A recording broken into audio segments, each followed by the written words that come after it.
Great, so thank you so much for joining us and welcome to our third Moray Climate Assembly, which serves as a cross-sector melting pot to connect, share and inspire action to deliver a just and green recovery as we head towards COP26 and beyond. Our first event back in February welcomed Martin Valenti of Enterprise Scotland, who launched our assembly and challenged us very much towards a cross-sector collaborative action approach. And that's what we've been taking forward since. Our second event in March was a catch-up with local practitioners to learn what actions are being taken and are being planned in Moray leading up to COP26. And that brings us to our event today. So just to say, I'm Edward Fitzel. I work for tsiMORAY, which is hosting this event. tsiMORAY is an organisation based in Scotland and is established to support the growth and development of the third sector in Moray. A few housekeeping issues, just to let you know that this event is being recorded and it'll only record you and your image if you are actually unmuted and talking. Please do remain on mute unless otherwise invited to speak. And the chat function is very much open. So please, because there's so many of us on this call, not everybody's going to get a chance to speak. So please do just use the chat function as an opportunity to say who you are, say hello, say what you've been working on since the first couple of events that we've had, and just let us know what you're up to. The outline for the event today is we're going to have our guest speaker, who I will introduce and welcome shortly, and that will flow into questions and answers. We're then going to go into breakout rooms to discover what's working in Moray and what we can learn from that, and then bring our findings back to the room. So our Dr. Katherine Trebeck, our keynote speaker, is going to be with us throughout the whole morning. With a bit of luck, there'll be some space at the end for some key announcements. So that just leaves me to start off to introduce Dr. Katherine Trebeck. So a very warm welcome to you, Dr. Katherine Trebeck. Katherine is a writer, a researcher, and an advocate for economic system change. She's the Senior Strategic Advisor for the Wellbeing Economy Alliance, which is a global collaboration she co-founded in 2018. She also co-founded the Wellbeing Economy Alliance Scotland in the same year. Katherine has over 8 years experience as a policy work and researcher with Oxfam GB. Holding a PhD in political science, Katherine is senior visiting researcher of University of Strathclyde and honorary professor, University of West of Scotland. She's also recently written a book called The Economics of Arrival, Ideas for a Grown-Up Economy, which was published in 2019, and we'll share a link to that book later on. So without further ado, I will hand over to Katherine. You may need to raise your hand, I don't know, to make yourself. Hi, everyone. Great. I couldn't see you there. Yep, I'm here. Thank you very much. And I'll hand over to you, Katherine. Thanks, Edward, and thanks everyone for inviting me and for joining the conversation this morning. Just seeing so many smiling faces, this is actually making me really pine for those days of face-to-face meetings when we could all be together in the same room, drinking tea and coffee together and discussing these issues. But it's nice to be able to join you from Glasgow, but hopefully in due course, we'll be able to meet together, hopefully not too far away. I'm going to bring up my slides now, so just bear with me 1 minute while I pull them up. And can someone give me a quick thumbs up? Are they all good to go? Can you see them? Yeah, I can see you. Fantastic. So I've been talking a bit to Edward and Lucy about what you've done before and what you've been learning and talking about and going through. And so what's actually really lovely about this audience is I don't need to rehearse the conversations of why change is needed. I think you've probably all brought your own views of the necessity of change and discussed that and dived into some of the contours of what was really wrong with the economic system and the ways of working, the policies that we had going into COVID crisis. So I'm not going to tell that. If you want to, talk about it in the question and answer, by all means, of course, ask questions. But I think now what I'm going to do is just really cut to the chase of what do we need to do? What's the how of how change happens? But I do want to start by just saying you're very much not alone in thinking that. There's this wonderful phrase I read a few weeks ago by a chap called Fred Swaneker, who works for something called the African Leadership Institute. And he says, we need to make COVID the first phase of the next stage. And I love that phrase because I think it really just encapsulates, let's use this massive disruption, this extraordinary shift that has happened to reorientate our economic systems. And so I wanted to just share with you just that this is a view that is really widely shared. This was some research commissioned by our friends Positive Money back in a year ago now. And you can see there that a huge majority of people across the UK really saying that we need the priority post-COVID to be health and well-being, economic growth, which used to be very much what the economy and policies were designed around, much less of a priority. And globally, those sorts of figures are replicated. This is just some research that came out late last year from GlobeScan, again saying that a huge number of people really wanting the economy to address some of these challenges, such as climate change and inequality. So there is this emerging consensus. But when we think about what sort of restructuring, what sort of economy do we need if we're going to attend to those concerns, what does it look like? Well, for us, at its most simplest, the idea of a well-being economy is about an economy that delivers social justice on a healthy planet. That's a simple idea, but it requires quite a fundamental reorientation and rethinking of how we approach our economic system and how we approach the practices that make up the economy, how we think about what sort of policies are needed. And we can dive deep into that later on. At the Wellbeing Economy Alliance, we spoke to our global membership, our Scottish membership, and really sought to understand what are the fundamentals that the economy needs to focus on? What would a well-being economy deliver? How would we know when we get there? And what we did is we distilled down all those views, all those suggestions, all that work that this diverse collaboration of folk across the world are working on. And we came up with what we call these 5 we all needs. And I suspect they'll probably be quite intuitive to you. I hope so, at least. But these are things like fairness. This is paying attention to justice in all its dimensions, reducing that gap between richest and poorest that we see around the world and also in Scotland, making sure that we don't just sustain nature, but we actually regenerate and repair our natural world. Things like participation, helping people feel connected to the institutions that shape their lives, having locally rooted economies. The issue of connection, folks feeling that sense of belonging, which is really a fundamental human need, and reorientating our institutions so that they serve that common good, and dignity, really making sure that everyone has enough to live in comfort and safety. And you heard from my friend Martin, and he probably mentioned the SDGs, the Sustainable Development Goals, and they of course have this beautiful mantra of no one left behind. And I think that speaks to that idea of dignity. And so if we're going to transform and shape our economy so that's in service of those needs, it's quite an enormous task, but that is the task of all of us, of the Wellbeing Economy movement, of which you should absolutely feel yourself part of that. And it's complicated. It requires changes. And I often think of it as not a simple flick of a light switch, but more thinking about almost a 10,000 piece jigsaw puzzle. Lots of different changes are needed at all levels of the economic system. And I promise you this is the most complicated slide I will show you today, but this will help you think as system change experts. This is this idea of the multi-level system perspective by a chap down in Manchester called Frank Giles.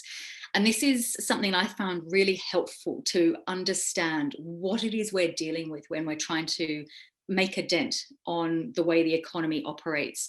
And essentially it describes that you've got 3 primary levels. At the bottom there, you've got These are initiatives, these are projects, individual businesses, and they shape and are shaped by the policy regime. So these are things like taxes, subsidies, legislation, incentives.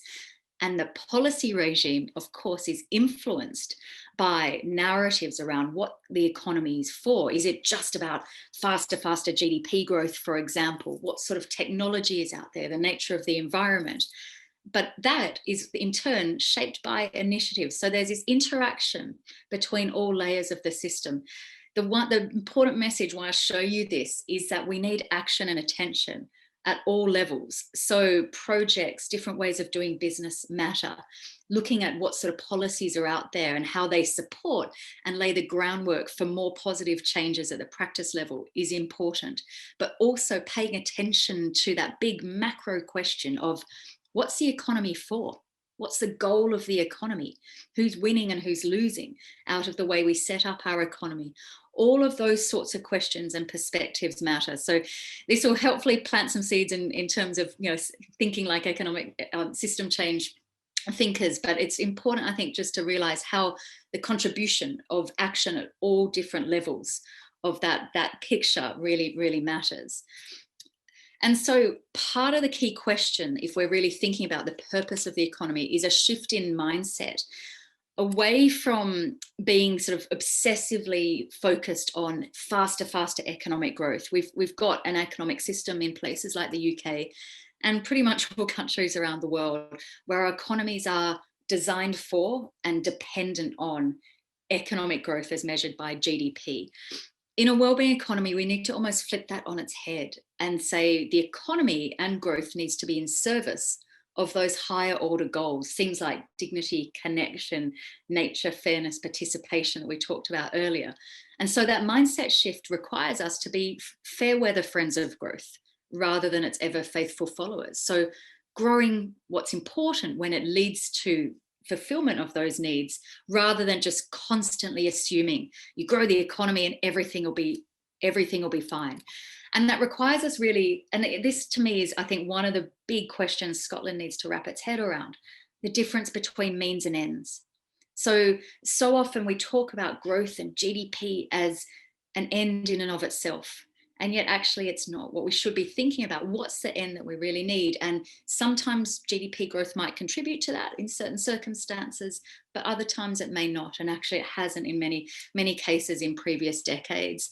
And so what that means is perhaps a more complicated, I'd say perhaps more sophisticated conversation around the direction and the composition of growth, rather than just focusing on its rate, as you'll hear in the business news and the sort of talking on Good Morning Scotland in the morning, or what's the GDP of Scotland compared to England and so on, and what's it going to happen in the next quarter. But it's quite an important mindset shift and different ways of looking at the economic system. And essentially, it's about nurturing what really matters to us, and yes, powering down those activities that are not aligned with social justice on a healthy planet. So it means we need more worker cooperatives, we need more participatory budgeting initiatives, we need more community-owned renewable energy initiatives, we need more parks, we need more collaborative and sharing economy initiatives like tool libraries or co-housing, for example. We need more community gardens, we need more spaces for choirs and communities to be together rather than just consumption. And you could all add to that list of the sort of things we need more of in our communities, in our country, that will help create an economy that will deliver social justice on a healthy planet. I think I want to share with you that there are some really hopeful signs that give me, despite this devastation that our communities and our economy are experiencing, and the huge amount of loss and destruction and insecurity and fear that communities are facing right now, in terms of what's possible to emerge out of it, there are, I think, some reasons that we can allow ourselves perhaps to be tentatively hopeful that it's possible to build a different economic system. And so just to go back to what I was sharing at the end, deliberative democracy exercises like this assembly, whether it's the UK Climate Assembly, the emerging findings of the Scottish Climate Assembly, the Scottish Assembly from last year, all sorts of opinion polling, you're really seeing this sense that people want an economy that meets their needs, and what is not most important to them isn't having the latest handbag or the shiniest kitchen or the fastest car, but it's about relationships and sense of purpose and good quality local environment and having enough money, yes, but not having those crazy footballer type salaries. And I think we're seeing this sense of what makes us innately human. And so, and I think one of the tricks is to never let politicians say that people don't want this. That can no longer be an excuse. Another thing that really gives me hope, and this is the measurement question of moving away from GDP. I think in countries like the UK and other OECD countries where they've got fairly good statistics agencies, the question now is no longer about we need to count more things and we need wellbeing frameworks. Most countries in the OECD, including Scotland, have wellbeing framework. In Scotland, we've got the National Performance Framework. We count, of course, we could always have better statistics and more regular statistics. My point is that I don't think lack of statistics is any longer the reason that we're not doing this. We've almost come through the foothills now of thinking about we need to measure what we value. And so we've got a lot of measures that are useful here. Now the harder conversation, perhaps we've come through the foothills and it's now about walking up the steeper hill, is how do we put this into place in terms of reshaping policy and hence our economy around them. But that means the journey is maturing and the conversation is moving on. I think we're also seeing in the investment community this growing trend around economic, social, and ethical, social, and governance, around thinking about how can finance be directed into the sort of activities that we need more of in a wellbeing economy. And there's also plenty of businesses, and we could talk perhaps in the Q&A about some of my favourite examples, some of your favourite examples of businesses that are really wrapping their heads around the need to be positive force in the world and be part of creating an economy that meets the needs of people and planet. And of course, there is massive risk of greenwash and there's a lot of clumsiness in it. But I think there's enough positive examples that you can really see that gives you hope that there are businesses that are starting to use the business activity and commercial viability as a means to an end of starting to serve those higher order goals. We're also seeing in localities around the world, people embracing this idea of donut economics. Happy to talk more about that later. This idea of community wealth building. Our friends and colleagues down in places like North Ayrshire are really embracing that, of how can we generate local economic multipliers and keep the money circulating locally, and so build the economies from community upwards, rather than waiting and crossing our fingers that some wealth will trickle down from an extractive economy. So we're seeing this start to be built in localities. We're also seeing some big funders and trusts and foundations grappling with this question of system change. I'd say it's largely those based in the US, but some of the big American funders are really wrapping their heads around what's our role in helping economic system change, and moving away from just asking groups that they work with, asking the third sector to say, tell us how many beneficiaries you supported in Q1 and how many food parcels did you hand out. That sort of input orientation is very hard to marry with the sort of activity you need in system change. And some funders, not nearly enough, but some funders are just starting to ask some of these questions. How do we measure and support the contribution to system change, rather than being stuck in that territory of just helping people survive and cope with an inhumane economic system. And we're also seeing some governments, and certainly some people within governments, really recognise that returning to the recipes and the ways of working that we had prior to COVID, that's not good enough. And again, we can talk about that, some examples of that in the Q&A. So I want to sort of move now to thinking about how will this happen? What will this take to bring about this complex, multifaceted process of economic system change?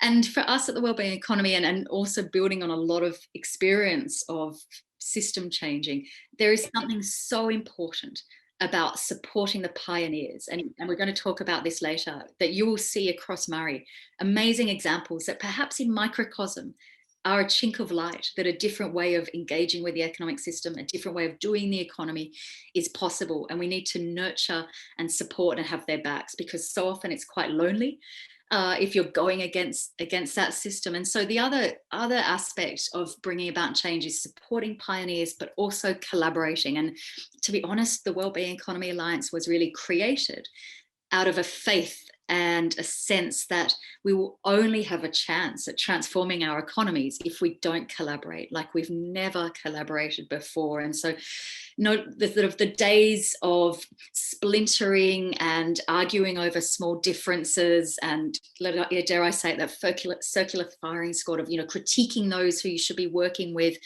is really about recognizing that we share common values. We're all working towards the same broad goal. And one of our trustees, a chap from Argentina called Pedro Tarak, he has this beautiful phrase. He says, togetherness above agreement.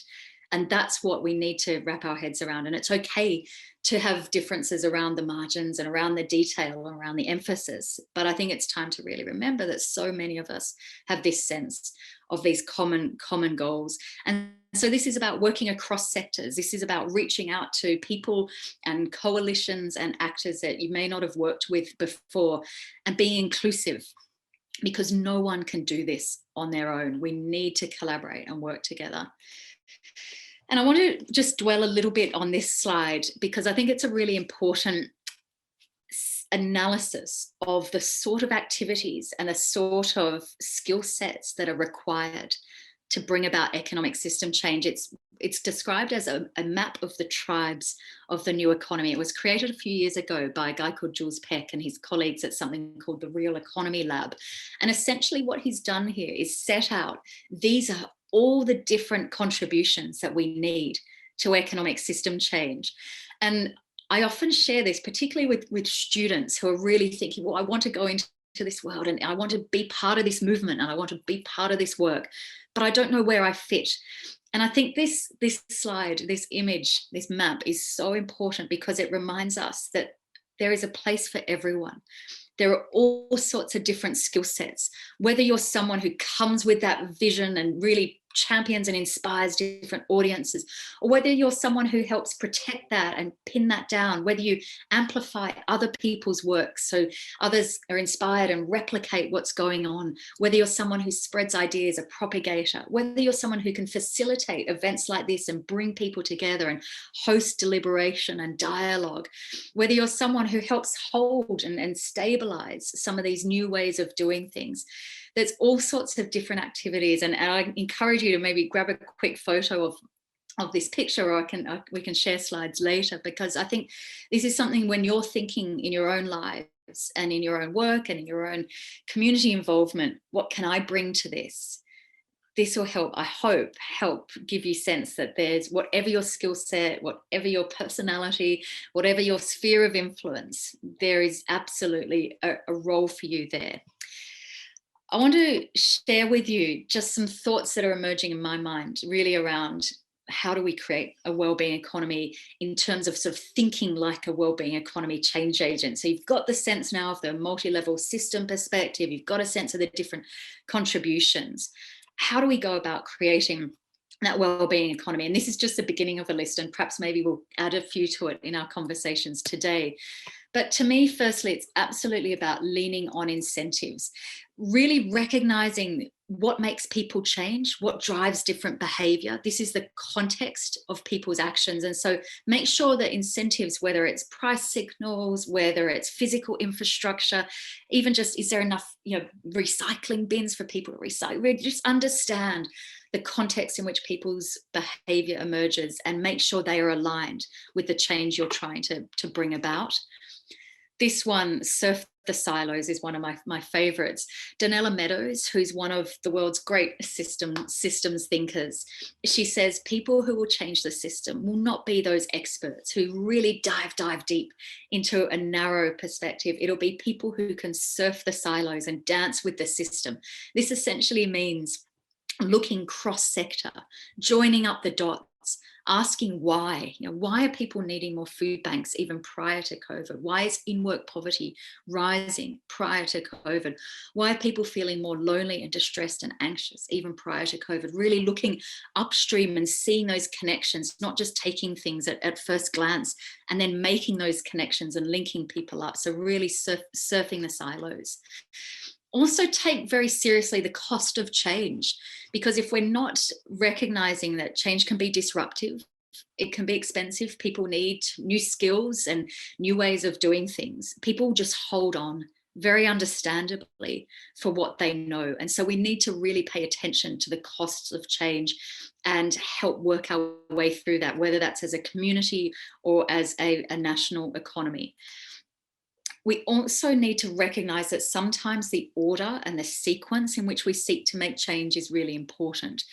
And so one example, we can't just go and ban cars until we have really good wraparound, safe, affordable public transport systems. So we really have to be attentive and be thoughtful about what's the sequence, what are the enabling contexts for future changes, and not just rush headlong into something that sounds really sexy and fun and exciting, but think about what needs to come first in order to make that sort of change possible. So really think about the sequencing of the changes. This one would have made probably a bit more sense if I'd done a lot of my looking backwards at what's wrong with the current economy. But essentially, this is about understanding that sometimes the work has been done and to carry on pushing is actually creating harm. And I mean that when I'm talking about GDP, economic growth. So often the benefits can be obtained, but they start to tail off. You get diminishing marginal returns. So don't keep going beyond once the job has been done. But also the be lazy piece is we've got so much of an economic system at the moment where as societies, as our governments, we spend a lot of money patching and repairing and cleaning up the damage that our economic system itself in its pursuit of growth has created. And so, I mean, if you look at the news, you'll see stories of in-work tax credits or housing benefits or carbon capture, sequestration and storage, or cleaning up after an oil spill. All those are examples, and there's many, many others, of expenditure that society or local authorities have to do because we haven't enabled people to live good lives from the beginning, because we've damaged our environment, because people are stressed and scared of each other and unhealthy. And so essentially my call here is to be more ambitious by getting things right first time around, so we don't then have to celebrate this and be stuck in that sticking plaster, fixing, repairing territory. Happy to talk about that a little bit more later on, because it's quite a big concept there. Perhaps described rather flippantly as be lazy but not stupid. But we can talk about that a bit more. It's essentially about let's get things right first time round rather than create the damage. And also linked to that is recognize that when the job is done, so we don't need to keep pushing. And there's a lot of evidence that after early stages of economic growth, the benefits start to tail off and actually get into that stage of what's been described as uneconomic growth, because you're spending, as I was just saying, cleaning up some of the damage. So allowing ourselves to think, have we arrived? Have we got to a place where we've got enough wealth and resources? And now there's a different job that's required. And that's about sharing and cherishing those wealth and resources rather than just creating more and more. And then finally, this is one of my favorite ones, go with the grain of human nature. I mean, human beings are complex systems, but we are not simply competitive and selfish consumers. Humans are also caring and cooperative and collaborative and compassionate and collegial. And you're seeing this with the assembly process, people wanting to work together to make change and spend time with each other and support each other. And so we need our systems to support that side of human nature, not just assume that everyone is selfish and out for themselves, because the truth is that they're not, despite what advertisers and some of the old economic textbooks might tell us. And so this final, second to last slide is just really a reminder that this will take time. This effort that you're all part of economic system change, of building an economy that's in service of what we really need, is one of moving what political scientists would describe as the Overton window. This is about moving the public gaze into a space where policymakers feel that it's safe for them to go on. So we need to keep having these conversations. We need to keep shining a light on those pioneers. And this is a cartoon that was sent to me by a friend of mine in Australia who is fighting for equal marriage in Australia. And I think it really sums up that idea of the Overton window really nicely, that 10 years ago, when I first started working on the Beyond GDP debates, I would have to spend probably half of my meetings with policymakers and politicians and civil servants talking about the flaws of GDP. I don't need to do that anymore. Most people get it. We're now moving on to the question of, okay, how do we go beyond GDP? But of course, it wasn't just me. But the point is that these things do take time, but you can start to see that journey moving on. And then finally, I just want to leave you with this image of some of the Wellbeing Economy community meeting when we're allowed. This is back in 2019 in Malaga. And my message is, have fun while you're doing this. Model the model, because a wellbeing economy is going to be joyous. It's going to be full of laughter and smiles. It's going to be people having a great time being together. And so let's start that on the journey while we're getting there as well. Edward, I'm going to stop there. Thank you ever so much. And we can pull up the image of the questions later on.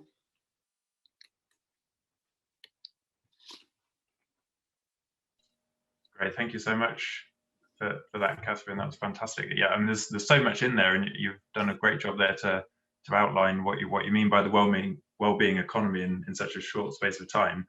And I think each sentence you said we could really delve into it in if we have the time, but of course we don't. So let's see what's on people's minds. And at this point, I'll open up to questions if anybody's got any. And what I'd ask you to do is, if you're using the same version of Zoom that I've got, down at the bottom of the screen you'll see a reactions tab. And if you click on that and press on raise hand, if you've got a question, that will bring you into my vision so I can see that you're there. So Fabio has got in there first. So I'll hand over to Fabio. What's your question?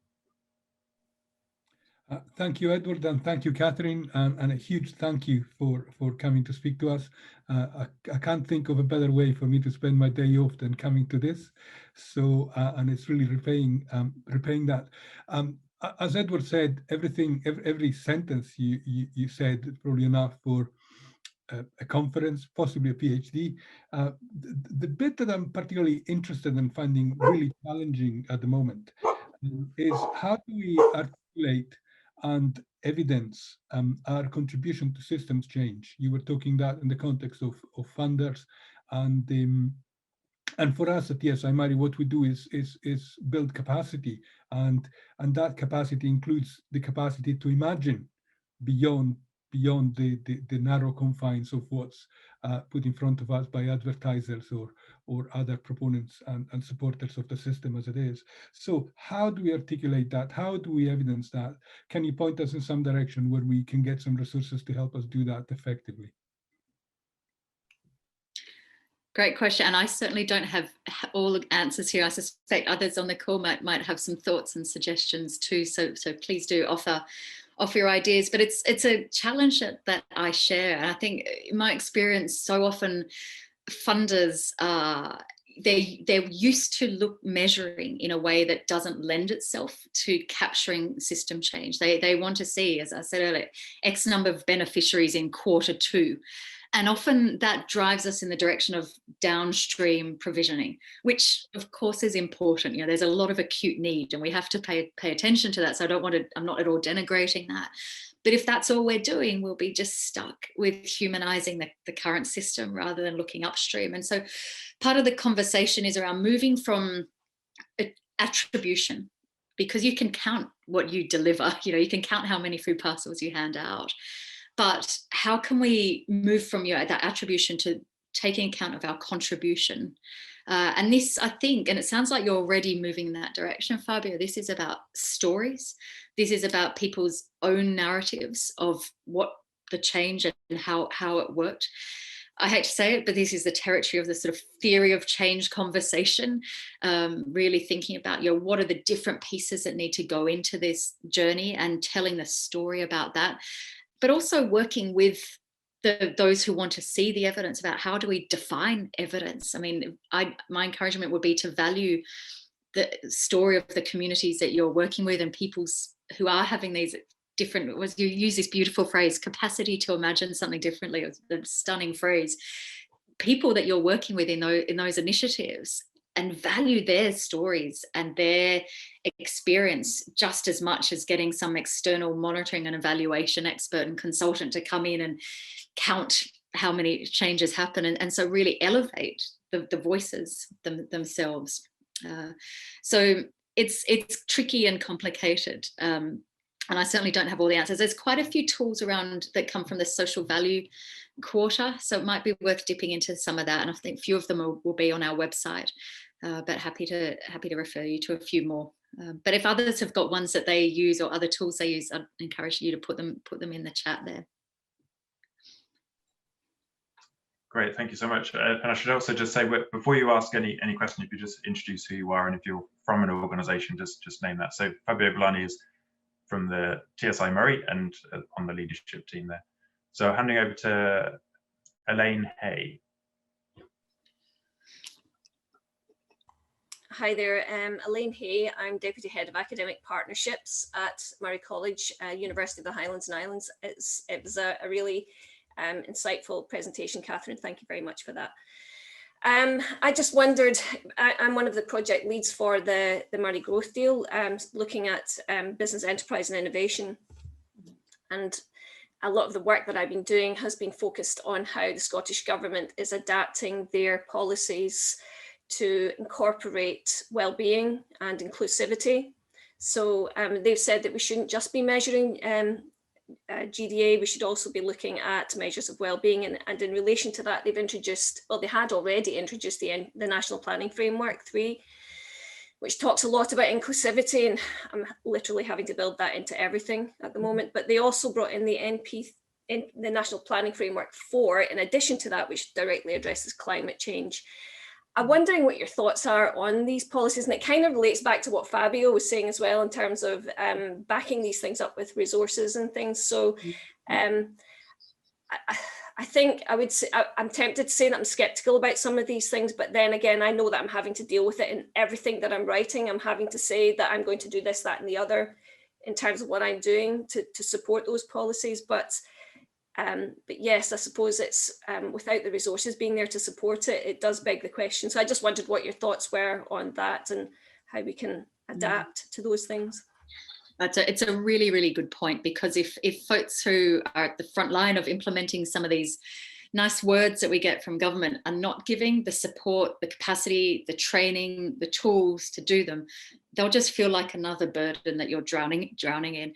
I've just finished a report 2 months ago looking at what a wellbeing budget for Scotland would look like, and happy to share the link if that's interesting. But one of the things we're looking at is, well, we've got the National Performance Framework. It's not brilliant, but it's way better than it used to be, and it's got well-being and love and values right at the heart of it. The problem is, one, most people don't know about it outside policy circles. And yet the shame is this could be one of the most important documents in Scotland. We don't have a Bill of Rights yet. We don't have a written constitution, but this document really sets out what the purpose of Scotland and the economy and the government could be about. So it's potentially a really, really beautiful, vital document. And yet it hasn't been communicated. And perhaps even worse than that, I spoke to civil servants in the course of the research around the budget, who would share your sense that we want to utilise these and we want to put them in practice, but we don't have the skills, we don't have the expertise, we don't have the resources, the time, and there are other competing frameworks and impact assessments and so on that you also have to work towards. So it's a cluttered space at the moment. And so I really sympathise. And you're certainly, from my conversations, you're not the only one who's grappling with some of these questions. So one of the recommendations in this report was to work with civil servants and officials and those people like yourself who are at the front line of putting in some of these ideas and nice goals and visions into practice, and work with them to think about what are the sort of tools and analytical frameworks, different ways of working as well. I mean, having even the space and time to work with a colleague who's in a different government department is really rare at the moment, and being encouraged and incentivized to do that, I think that could be a game changer. I mean, you've probably all heard about the New Zealand Wellbeing budget. One of the best things about that is that they're really encouraging their departments to work together. So they essentially say if a government department, like housing, for example, turns up with a bid to the budget and it is just about housing, it doesn't involve any other government departments, they'll tell them to get on their bike and go back and come back when they're collaborating. And it took a year or so for them to adjust to this new regime, but they're really incentivized to work across departments, because we know that so many of these questions are interlinked. So for example, if someone in the health system or the education department does their job well, that will show up those in the police and criminal justice department as well. We need to encourage the ways of those collaborations. So absolutely, and almost I think, Elaine, what you're speaking is this is the next wave of some of this. This is that what I was talking about, you know, we're up to the steeper climb of putting this into practice, but it requires quite fundamentally different ways of working amongst civil servants, and different ways of thinking, different ways of incentivizing, promoting civil servants as well. I'll stop there because others have got their hands up. It's more sort of just a comment of solidarity of how hard it is. Thank you, Katherine, and thank you for the question, Elaine. Heidi Tweedy. Thanks, Edward. Thanks, Katherine. I'm Heidi Tweedy from the Moray Wellbeing Hub, and I was thinking about some of the things that actually just Elaine had just talked about there, about all these frameworks and the complicated and cluttered landscape. And so from our side of things, we very much use the tsiMORAY framework, connection, hope, identity, meaning and empowerment. And with Ailey Brown from TSI and others, we've used this in things like participatory budget processes, but it's also been used internationally as a sort of framework. And I was just thinking about the thing about a lot of this stuff is that it doesn't feel owned by us as people. There's a lot of language in there that feels quite academic. And I noticed in the chat, someone felt overwhelmed by some of the language and felt the space wasn't quite for them. And I think that's sometimes what can happen. And we really I don't sense that is an intention of any of us here, but we get complicated language bits that go along with it. And it's super simple. So that's why we use tsiMORAY ourselves for all of our stuff. And I don't know how this can apply or be useful, but I do know that there is some thought that in, I think it's Norway, that tsiMORAY is used as a check comes. And because it's such simple language, it's the same thing that kids can use, you know, adults with learning disability. There's not language in there that's excluding. And I think that I just wanted to just comment there, and I didn't know if that was of use and of interest around what the two of you were just discussing. It sounds fantastic. I haven't come across it before, but I'll definitely go and look it up. And if there's a link to some resources around tsiMORAY, maybe we could put them in the chat so others can share. It sounds beautiful. Those phrases that the acronym adds up to sound like very, very intuitive phrases that align with what we're really working towards. So Fabio, that might be a useful one in terms of telling the stories that you were hunting for. Thank you, Katherine. Thank you, Heidi. Alan Whiteside. Thanks, Edward. Thanks, Katherine, for your presentation. As Edward said, my name is Alan Whiteside. I run my own innovation consultancy business and develop collaborative partnerships between businesses, academia, and the public sector. And I'd been doing this with NHS Highland before Brexit. But my question goes back to what you're saying about the need for change. I find the UK wants collaborative innovation, but doesn't fund it because it still looks at things within sectors and doesn't look at these things across sectors to get more impact. Have you got some examples of other models that seem to work better in terms of having holistic impact rather than just focusing on one sector? I'm not quite sure I understand your question, Alan. Is it around innovation and when that happens, or? Yeah, so for example, following the last meeting of the Climate Assembly, looking at a project with the background in healthcare, using renewable energy to address fuel poverty, and then also using some of that energy to grow non-domestic food to look at food poverty. Trying to get projects like that funded in the UK, I find very difficult, whereas the EU had a holistic approach to these things and had a bottom-up approach to projects rather than a top-down approach. Mm-hmm. Yeah, I hear what you're saying. Thank you for the clarification too. I was worried I was going to have to speak about innovation, which is certainly not my area. I would have deferred back to you on that front, given your work. But you're right about the funding. I mean, so often it doesn't really follow community vision. It's sort of the targets and the visions are set elsewhere, and people, if they've got a chance to influence them, it's around the margins. And so I think, it's something familiar that I hear a lot from other community groups that we work with.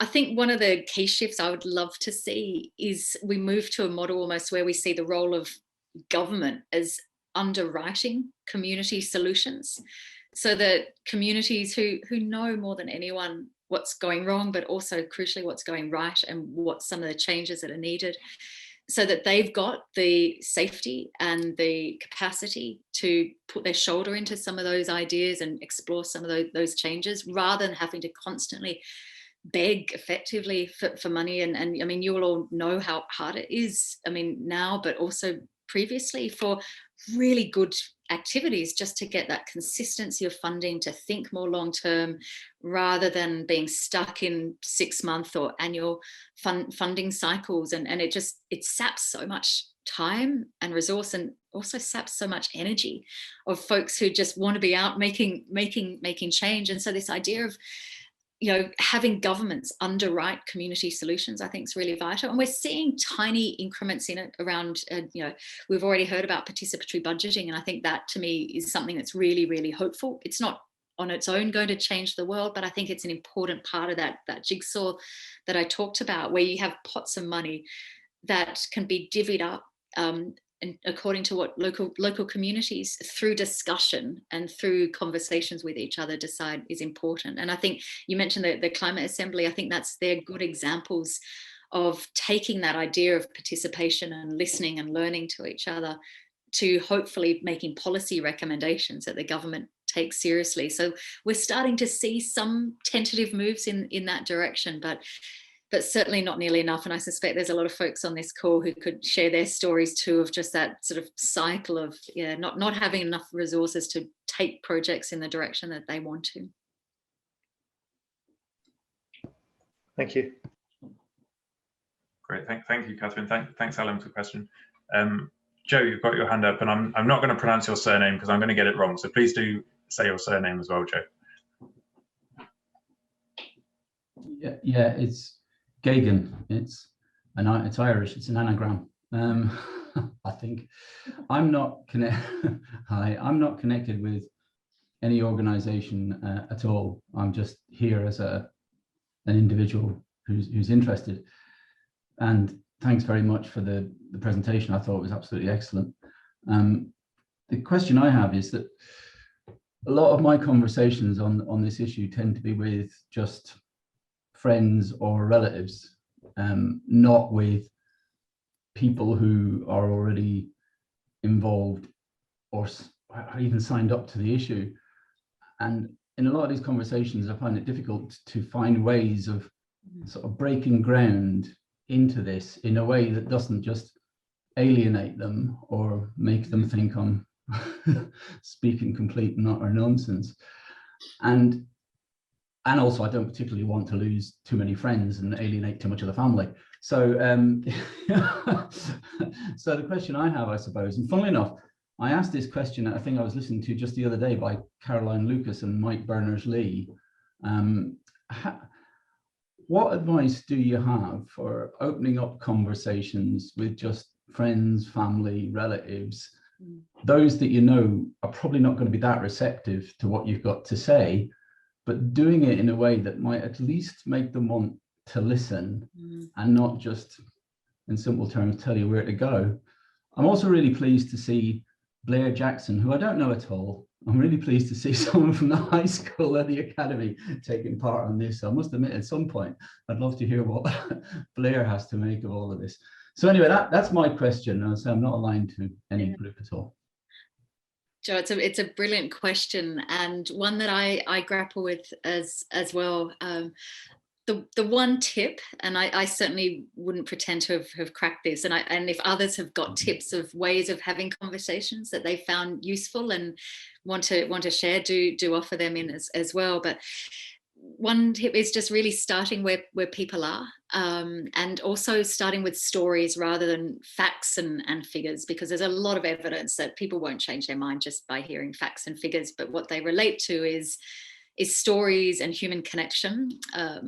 One of the, many years ago, probably over a decade ago, I worked on a project when I was working with Oxfam called the Humankind Index, and it asked very, very often marginalized groups what they needed to live well in their community, and it yielded some really beautiful results. One of my regrets of that project, of which there's many, lots of lessons and things I do differently, but one of my regrets is actually the question almost led people to focus very locally and very immediately. And what I wish we'd asked is something along the lines of, what sort of country do we need for your grandchildren to be happy?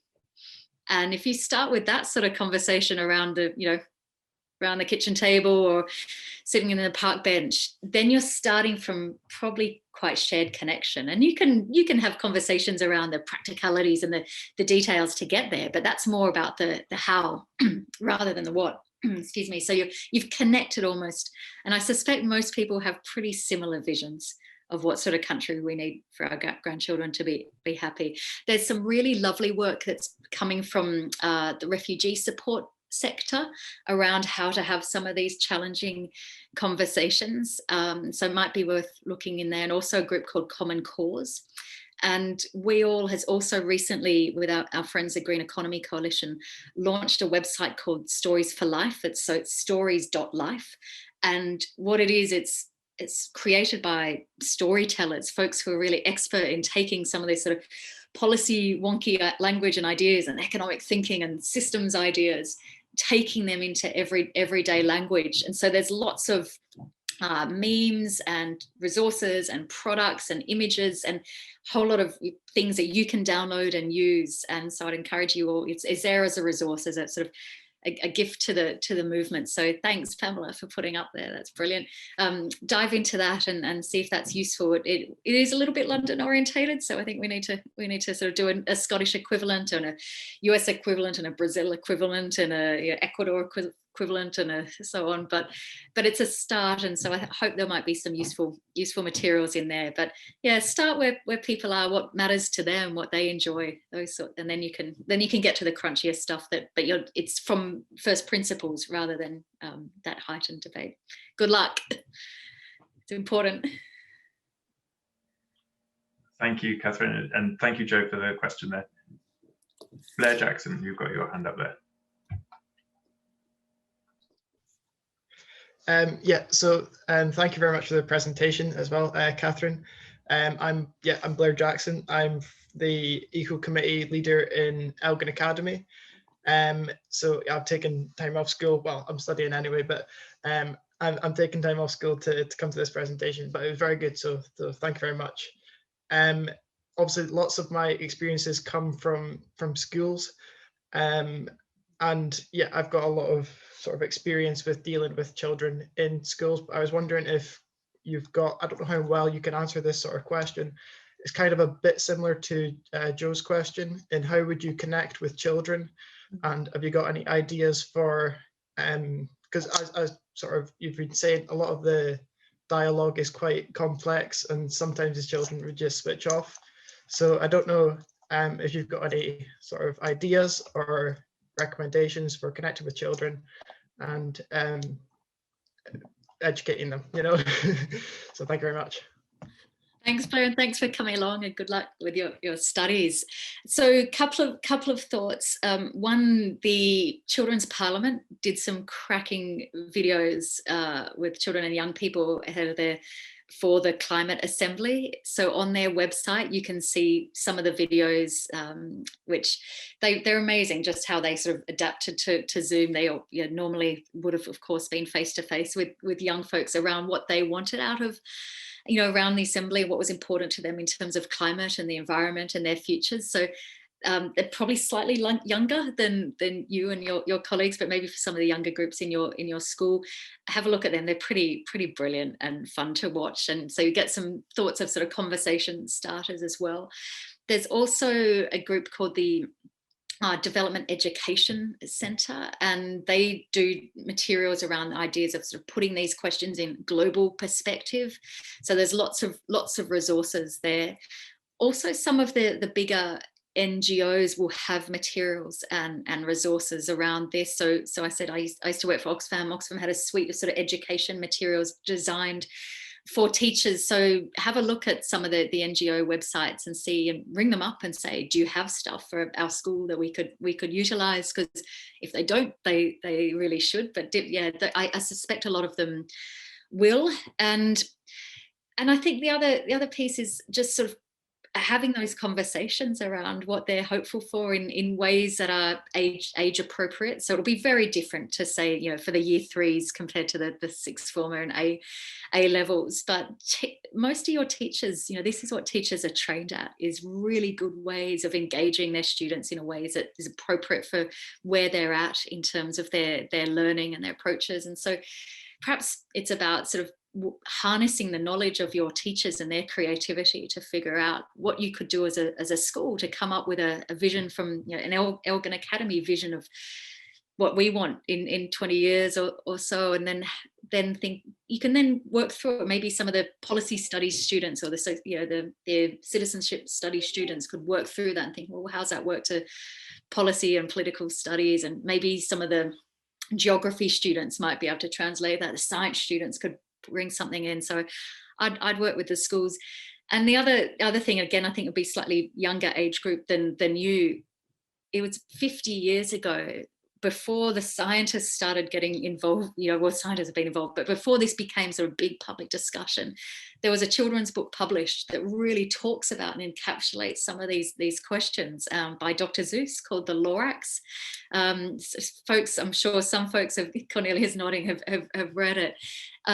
It's extraordinarily timely. It could have been written yesterday. And so make sure your library has The Lorax, and maybe talk to teachers about using that as a, I think it's very much younger than you. It's not pitched at your age, Blair, but for some of the younger groups to read The Lorax as a class and then think about, what do they get from that? What are the messages?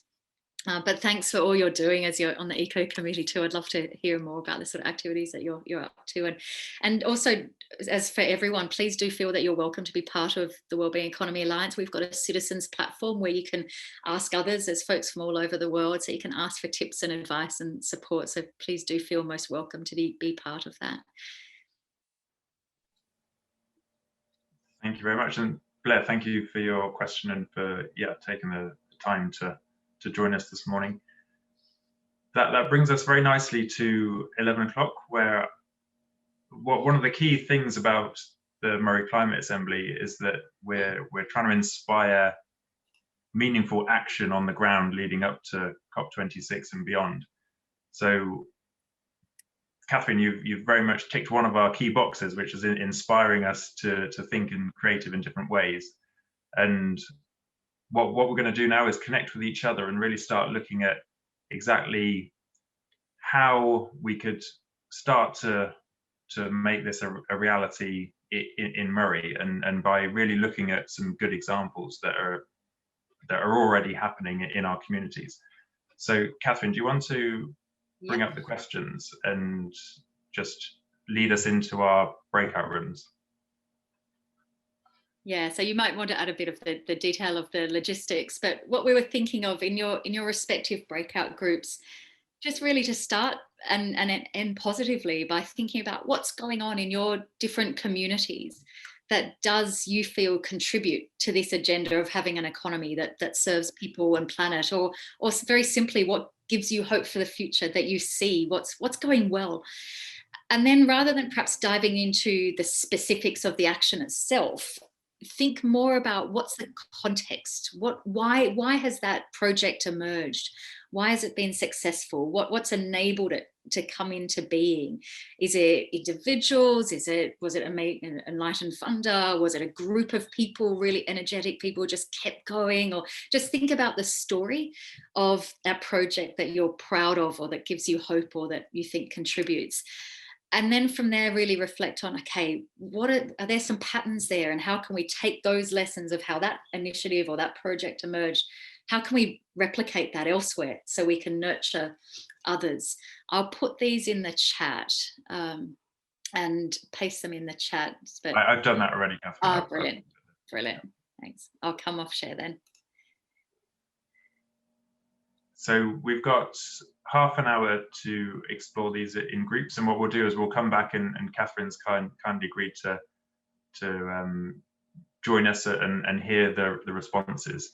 So a few things just in your breakout rooms. It'd be great if you could appoint somebody that can facilitate, if you want that in your room, and make sure that everybody that wants to speak does just get a chance to speak. If you can keep your video on, just because that can help with the conversation flow. And you'll have 30 minutes in your rooms, and then we'll come back to the main room to explore a little bit about what's been discussed. So hopeful to do here is to start almost drawing up a blueprint. What are the aspects of a project that align it with a wellbeing economy? And so I'd love to get any notes that anybody's made through to us, so you can send those to our info@ email address that I'll put in the chat.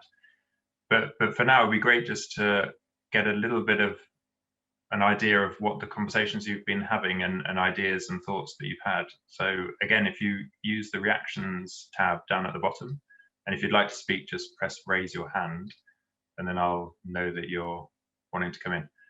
So we've got Maggie. And perhaps also just say again who you are and where you're from. That'd be great. Maggie, over to you. Thank you, Edward. I just wanted to say I'm introduced myself as being from Aberdeen's TSI ACFO, and I've had such a wonderful time. It's just been so inspirational, actually, really warm. And I just want to say thank you so much for tsiMORAY for this event. It's really got me thinking. My group, a fabulous group. I'd like to thank Roger, Bill, Elle, Andrew and Duncan, who were on my group, and some of the things we said. I won't hog too much of the time, but some really good points about what it is that make them feel that, you know, there's hope for the future. We had a variety of things mentioned: community choirs, the work of Extinction Rebellion, the community repair cafe that Andrew was talking about, the Good Food System Conference in Highland that Elle mentioned specifically. These were inspirational things that had been going on. The adaptions done by the church lunch clubs and the food clubs that Duncan was talking about had helped to illustrate the sort of ability for the third sector and communities to reorganize themselves.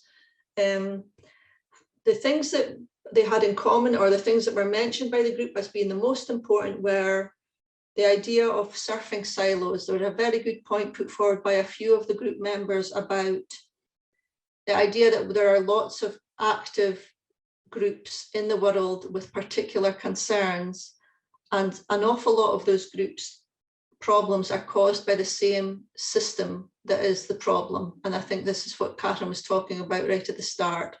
And how we get past that, according to the members of my group, I'm going to call them my group because I think of them as my group now, was that we have to join together. We have to, you know, join up. And I'm afraid, Fabio, that tsiMORAY was specifically name checked as the potential facilitator in joining those large groups together, certainly in this area. So a wonderful name check for tsiMORAY there. I don't know if there's anything else that I've missed, but really that was a really good positive chat, acknowledging the difficulties and supportive of moving forward as one together. Great, thanks, Maggie. And yeah, great to have another TSI joining us today. Chris Cranston.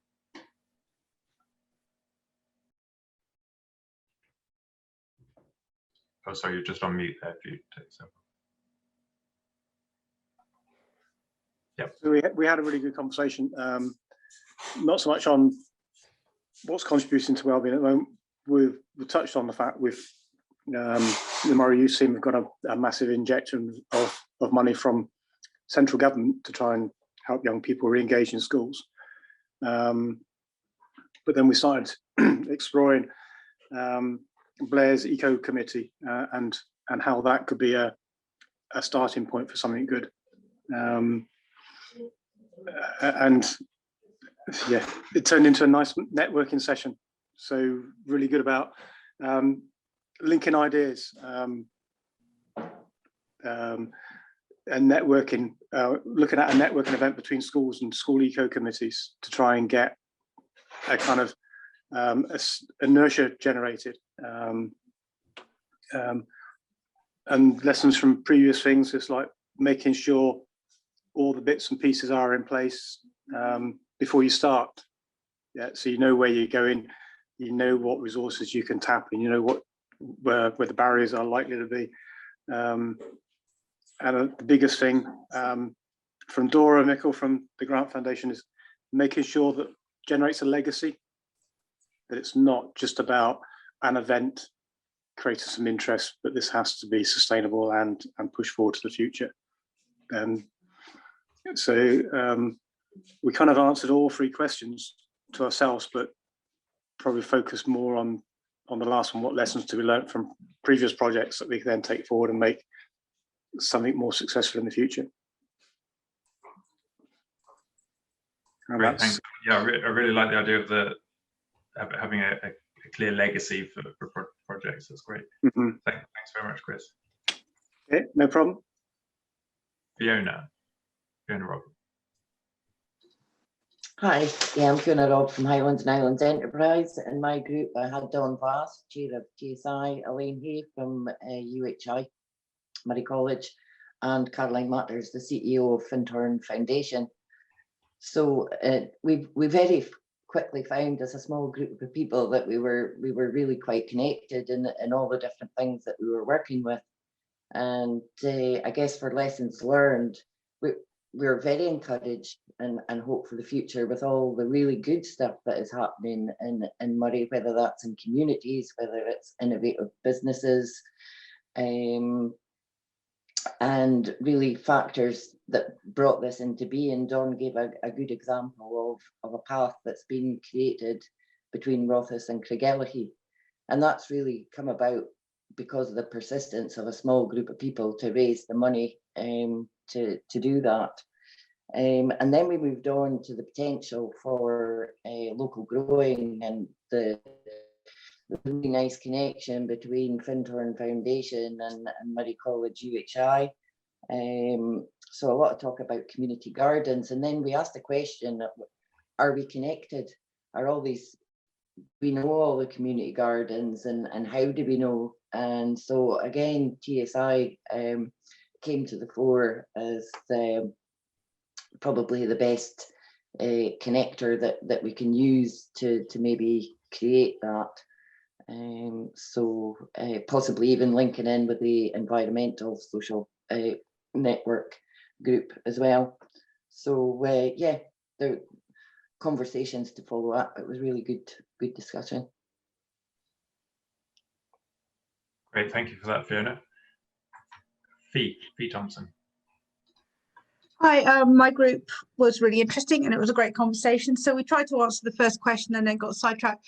So the first question, what gave us hope for my response was that we were having a conversation about alternative ways of looking at the economy was one of the biggest pieces of hope that I had, that we were actually at the conference and we were actually talking about this. The other really great thing of hope was Rianne, who has a brilliant a people power organization, which just shows how much, I'm going to say, disorganized work can work, is what I want to say, because that's something that's come from just a few people who want to litter pick in Elgin, and how huge that has become and how that is a good builder for action. We talked about friendship quite a lot, friendship networks, and how just basic understanding of each other is one of the more fundamentally important things. And we had Selby from South Africa, and he was looking at us for expertise, and we were trying to say, no, that's not in any essence how this works either, that we all have a friendship, we have networks, and that we can learn from each other, and there isn't one expert and one non-expert, that these networks are really important.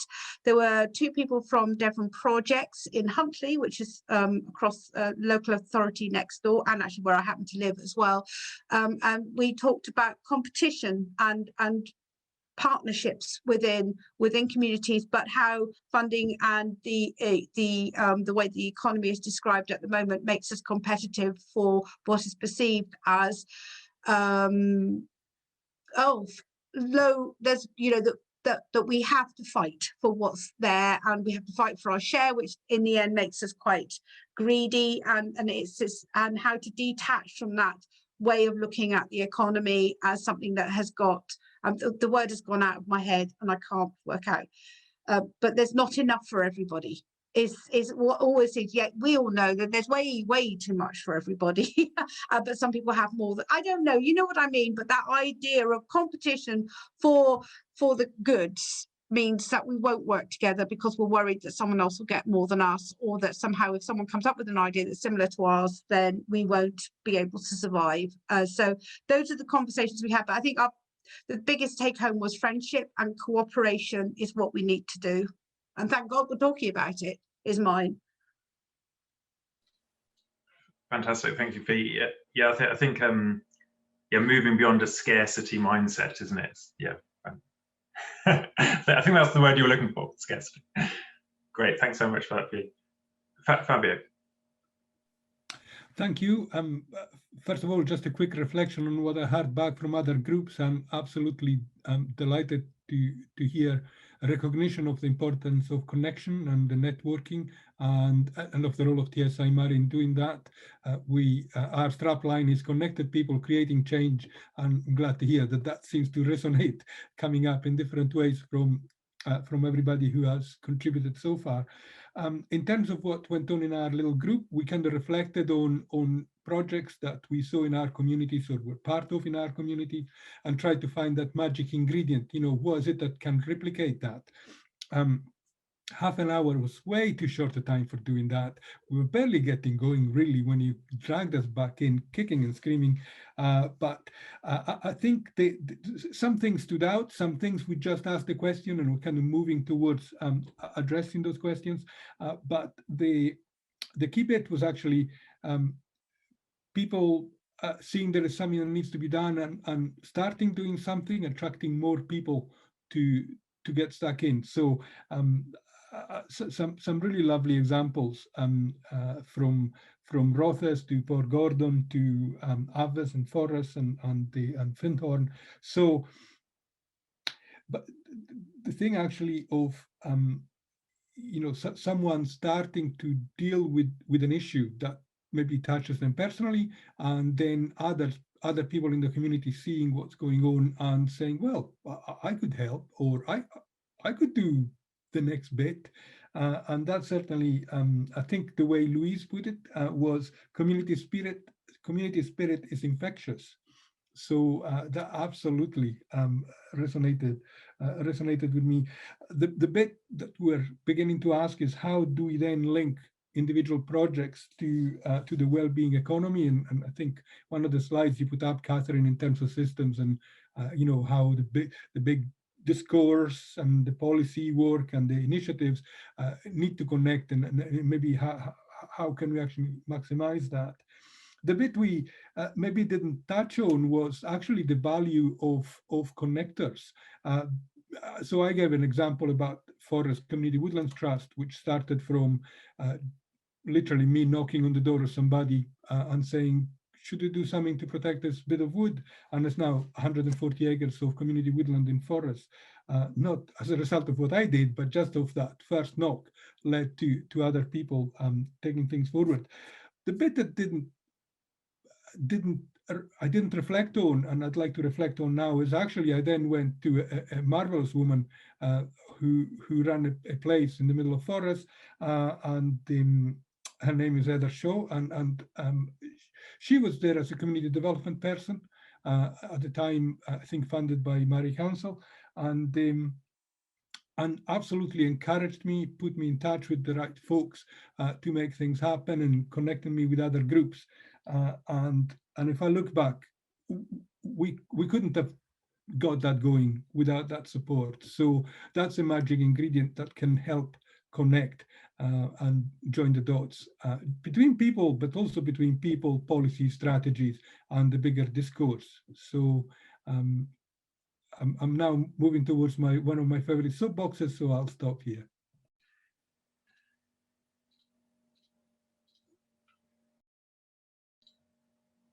Thank you, Fabio. And yeah, I appreciate half an hour isn't long to start grappling with these questions. I mean, what's coming to my mind is how we can continue this conversation. But before we do that, I know Tanya would like to feedback from her group, and she's got an unstable connection. So let's give it a go and see if you can be heard.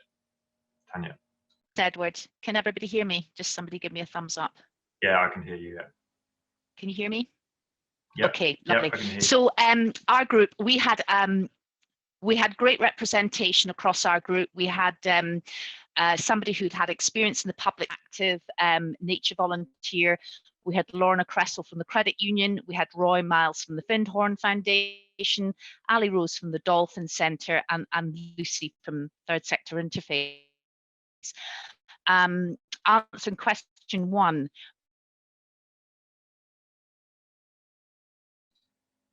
Community projects that were obviously contributing to the well-being of people, everything from getting involved in gathering dolphin data, and by default, over a number of years, the success have led to nature benefits and well-being benefits. They've got protected areas for marine life now, and it's also resulted in new benefits for health and well-being. So there are spin-offs. Moving on to the second question, what factors, circumstances? Well, generally, if we looked back, the sort of projects, it was everything from men's sheds and community gardens to data gathering, to credit unions. These projects emerged out of a need, either a need or a desire and a passion by the people involved in setting up this thing. So very definitely driven from the bottom up. And what lessons can be learned? Well, you know, we again, as Fabio said, half an hour was too short. But lessons learned, we talked about things like these very small acorns of projects have actually grown, and they've given confidence. And so we've got organizations now involved in things like bigger community asset transfers. One of a cautionary note there was whether communities were taking on assets or liabilities. And that was a cautionary note that moving forward, because obviously it's going to be an area that I think is going to grow over the next few years. And we also had a discussion about how we could promote and extend the knowledge and understanding and awareness of just this whole range of opportunities that was available, of support and help across those 5 key areas that Katherine talked about, whether that's about dignity, about justice, fairness. There's all sorts of projects that offer that at a community level. So how do we signpost and surf silo and join the dots and make sure that people are aware that they can be signposted into all these opportunities? Hopefully that reflects the summary of the discussion, but anything else I can put in the chat. Thanks, Edward. Great, thanks so much, Tanya. So Katherine, I just wonder whether if you've got any reflections you'd like to make, having heard. Thanks, Edward, and thanks everyone so much. Just such beautiful, hopeful conversations that we've had a glimpse of in the reporting back, and it sounds like you've had some really special discussions in your breakout groups. It's always good to come back from a breakout group thinking you had needed a bit more time. A couple of the patterns almost that just at first hearing, and there'll be others emerge as colleagues in TSI digest them, but some of the patterns in first hearing is one around just the importance of having spaces where you can make the system visible through discussion with each other. So yes, responding to immediate need, but that finding ways to work together to look at what are the connections and what are some of the root causes. So we're not just like dogs chasing our tail, dealing with the symptoms, but really looking upstream. I think that sounds like there's beginning of that in some of these conversations just now, but also spaces like men's sheds and the data gathering and community gardens, all of that are the spaces that they open up to have those conversations, I think have more power than that you may think at first glance, because they open up that purview on what's the root cause, what's going on here. The other thing that's come through, I think, from every single report back there is just the beauty and the energy and the potent potential, I guess, of when people are working together. So the fact that Chris's group went into a sort of networking session to support Blair's work, I think is really exciting. It just shows that within this community and with those folks from Moray who aren't here, there's a lot of the skills, a lot of the ideas, the expertise, folks who are already starting to build this. You've got the preconditions, you've got the people that you need, you've got what's going to be required, and just having spaces where you can see those links and connect with each other and make friendships, because the only way we'll do this is through friendship rather than competition, which is what's come up quite a bit as well. And that point I think from Fee Thompson around just how often funding often pushes people to see themselves as in competition with each other. I think the more that we can encourage funders to cultivate partnership working is really, really important. And that phrase community spirit is infectious, from, I think, Fabio, came from your group. I mean, it's so true, and you can see it on this call today. But how do we nurture and help that community spirit? Because it can also be snuffed out when folks are exhausted and the sort of external forces are battering them and people aren't hearing aren't hearing what they need. And so I think the key thing is, just spaces like this are so vital, whether it's face-to-face or on Zoom. And so just, to the colleagues who created this assembly process, just keep going. I think you've got a really lovely vote of confidence implicitly through the conversations that we've just heard about.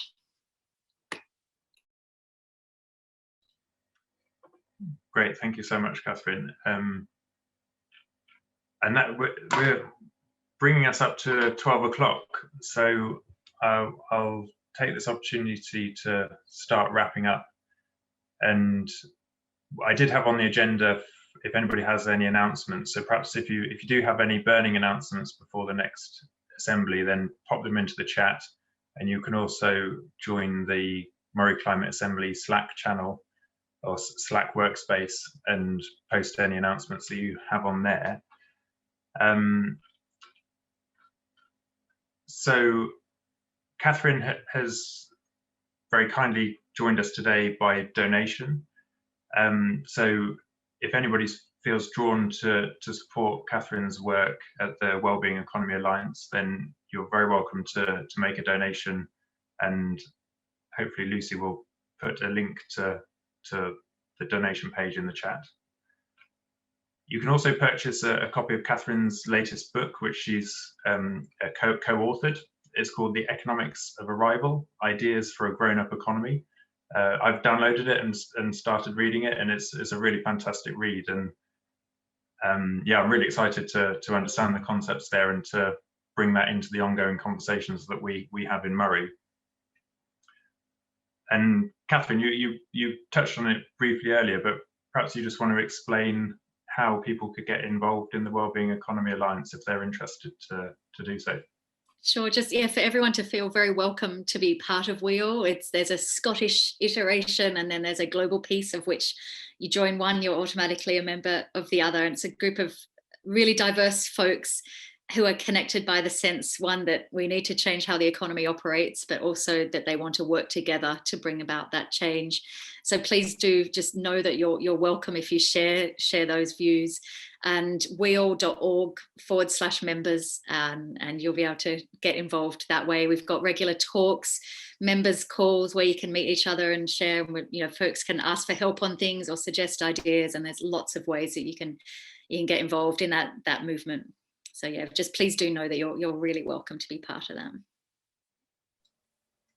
Thanks, Katherine. And thinking about it, that's perhaps a really key way that those of us that are interested that can continue these conversations and keep feeding these ideas into our local work in Moray. Katherine, I can't really thank you enough. I mean, I can only imagine that you're bombarded with requests to speak and join these sorts of events, and I'm just thrilled that you've been able to take the time and join us and help take our conversation here forward. So thanks so much for your time and your inspiring words, and maybe we'll be able to stay in touch and draw on you in the future, and also let you know what we've been up to in Moray specifically. Super. It's been such a delight. Thank you for inviting me and for having me. And yeah, please do stay in touch. Yeah, absolutely. So I'd also just like to offer my thanks to my colleagues. So we've had Ailey and Lucy who've been on the chat function, and Pamela working behind the scenes, and Barbara's also been helping behind the scenes as well. So thank you to my colleagues for all your support this morning. Our next meeting doesn't have an exact date at the moment, but we're aiming for mid-July. So keep an eye out on your emails for more information about that event. And in the meantime, do join the Slack space to stay in touch.